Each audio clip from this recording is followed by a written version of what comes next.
Ѓубре и депонии секојдневно никнуваат во македонската метропола, а граѓаните се гушат во нечисто.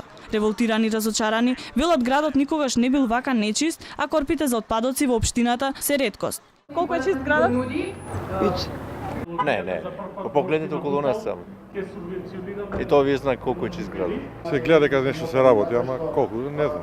А не е успешно, не е успешно. Со ѓубре е како чист, не е чист. И Дали сте задоволни? не. А посебно општина Бутел, уопште не. И контейнери нема овде кај Бутел, само контейнери на овде кај сам послугава. Тоа Тоа имаше градинка, тие ги извадија. Додека Скопјани мака мачат со нечистотијата, таткото на градот преку манифестација ќе ја покревал еколошката свест кај најмладите. Едукацијата ја почна откако пристигна на велосипед.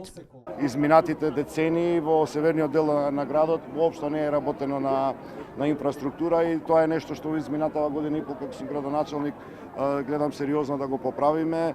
Контейнерите во принцип се малку колку што ги имаме и колку што ги имавме наследено. Купно потребен бројот околу 6000 во градот кога дојдов за градоначалник имаше само 4500. И додека Скопје е преплавено со смет, комунална хигиена ангажира нови кадри. За годинава се предвидени 300 вработувања, а и минатата година во неколку наврати беа распишувани огласи. Петре Шилегов и во повеќе од една година на власт за состојбата ги обвинува претходниците. Голем број предизборни ветувања, за кои нема предвидено рок за реализација, за чиста, зелена, функционална и паметна метропола, за сега остануваат само на хартија.